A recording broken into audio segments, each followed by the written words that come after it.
capítulo 5, versículo 1 a 21. Padre mío, te pido una vez más que tú me guíes con tu santa palabra, que seas tú el que seas visto.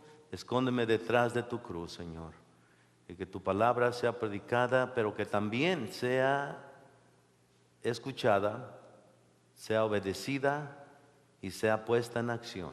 En el nombre de Jesús te lo pido. Pido tu unción, la que pudre yugos, la unción que rompe cadenas, la unción que rompe maldiciones, la unción que rompe todo yugo de pecado y de condenación. En el nombre de Jesús. Y el pueblo de Dios dice: amén. El doctor Martin Luther King, pueden tomar su asiento por favor, dijo en sus palabras de convicción a toda América, en la capital de la nación, en Washington, D.C.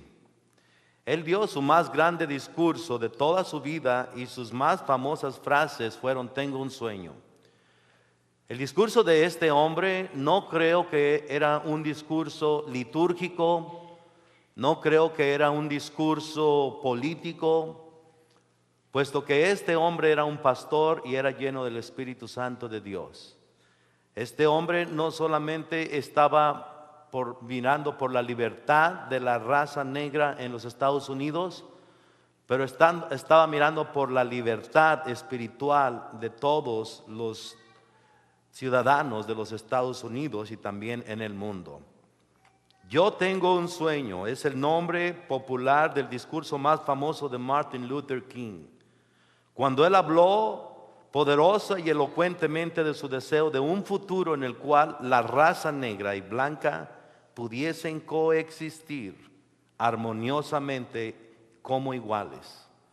Este discurso, pronunciado el 28 de agosto de 1963, desde las escalinatas del monumento a Lincoln durante la marcha en Washington por el trabajo y la libertad, fue un momento definitorio en el movimiento por los derechos civiles en Estados Unidos. Está considerado frecuentemente como uno de los mejores discursos de la historia.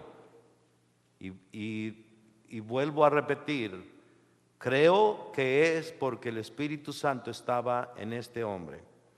Quedó en el primer puesto entre los discursos del siglo XX, según los estudiosos de la retórica. Sus famosas palabras fueron: por fin somos libres, al fin somos libres. Gracias a Dios Todopoderoso, somos libres. Free at last, free at last. Thank God Almighty, free at last. El doctor King habló por las personas que no estaban experimentando la libertad que ellos esperaban. El movimiento de los derechos humanos en ese entonces no era para dar o pedir nuevos derechos o decretos para las personas de la raza negra en este país, sino era para que se les diera el privilegio de ejercer la libertad que la ley ya les había concedido. Pero había gente en este país que les robaba la libertad y el privilegio que a ellos les pertenecía, y los querían sacar de los camiones, de las escuelas, de los restaurantes. Libertad es una cosa muy querida y preciada. Nosotros muchas veces no entendemos lo que es ser libres porque nunca hemos estado esclavizados como lo estuvieron la raza negra.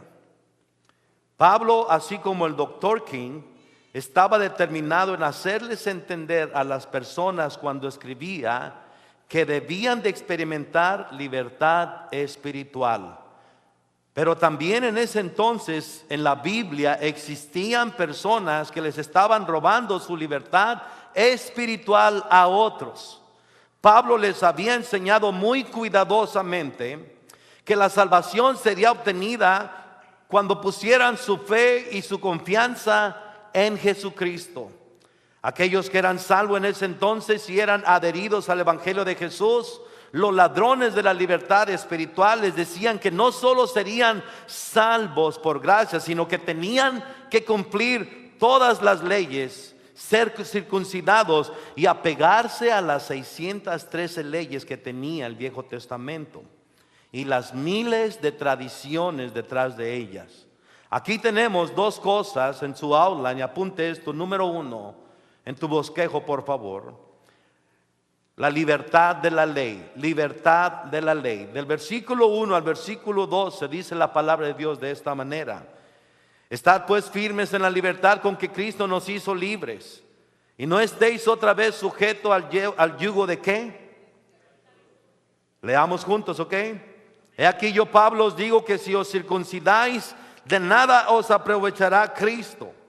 Y otra vez testifico a todo hombre que se circuncida, que está obligado a guardar toda la ley. Versículo 4. De Cristo os desligasteis los que por la ley os justificáis. Fíjese bien esto: de Cristo se desligan los que por la ley se justifican. De la gracia habéis caído. Versículo 5. Pues nosotros por el Espíritu aguardamos por fe la esperanza de la justicia. Porque en Cristo Jesús ni la circuncisión vale algo, ni la incircuncisión, sino la fe que obra, ¿por qué? Por el amor. Versículo 7. Vosotros corríais bien. ¿Quién os estorbó para no obedecer a la verdad? Dice la palabra ¿quién? ¿Qué personas? ¿Qué individuos? ¿Qué otros? ¿Quiénes? Versículo 8. Esta persuasión no procede de aquel que os llama, o sea, Dios. Un poco de levadura leuda toda la masa. Yo confío respecto de vosotros en el Señor, que no pensaréis de otro modo, mas el que os perturba llevará la sentencia, quien quiera que sea. Fíjese bien, el que os perturba llevará la sentencia. Versículo 11. Y yo, hermanos, si aún predico la circuncisión, ¿por qué padezco persecución todavía? En tal caso se ha quitado el tropiezo de la cruz. Versículo 12. Dice: ojalá se mutilasen los que os perturban. Pablo llama a la ley yugo de esclavitud. Ahora, hijos de Dios, no dejes que nadie ponga el yugo de esclavitud en ti. Eso es regresar a la esclavitud de tradiciones, de religiones. Apunta esto: no vuelvas al yugo de la esclavitud como este yugo que está aquí, que hemos hecho para poder así ejemplarizar el yugo de la ley. Porque algunas personas quieren poner yugo de esclavitud en los cristianos. Y me pregunto por qué lo querrán hacer. Bueno, algunos lo ponen por miedo a que sin las restricciones de la ley, la gente no hará lo que es correcto y todo lo que están supuestos a hacer. ¿Cuántos saben que hay semáforos? Imagínate que no hubiera semáforos. En México dicen que los taxistas siempre se pasan la luz roja. Y un amigo mío, un pastor amigo mío, el pastor Mike Nebo, el fundador de Praise Chapel hace 28 años, dice que iba por la Ciudad de México y se subió a un taxi y el taxista siempre se pasaba las luces rojas. Y venía otra luz roja y él esperaba que se parara y se pasaba la luz roja. Y el pastor le pregunta al taxista con su traductor, le dice: ¿por qué te pasa la luz roja? Dice: es aquí no respetamos las leyes. En México, DF, allí por el Zócalo, por allí.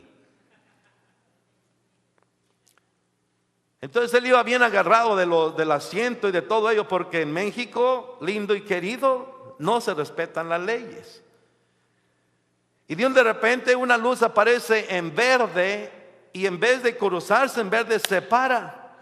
Y le dice el pastor al chofer al taxi, le dice: ¿por qué te paras? Dice: porque ahorita va a pasar mi primo y él también se pasa las luces rojas. Imagínate que no hubiera leyes. Imagínate que no hubiera luces de semáforo, nunca llegaríamos. ¿Cuántas veces ha pasado que está una luz roja y no se quiere poner en verde y no se quiere poner en verde y ya te haces para adelante y ya te haces para atrás o te bajas a apagarle el botón? ¿Por qué? Porque ya quieres que sea luz verde. Imagínate que no hubiera luces, no pudiéramos nosotros manejar, llegaríamos a mucho tiempo después. Imagínate también que no hubiera límite de velocidad, que todos anduviéramos a 90 o a 100 millas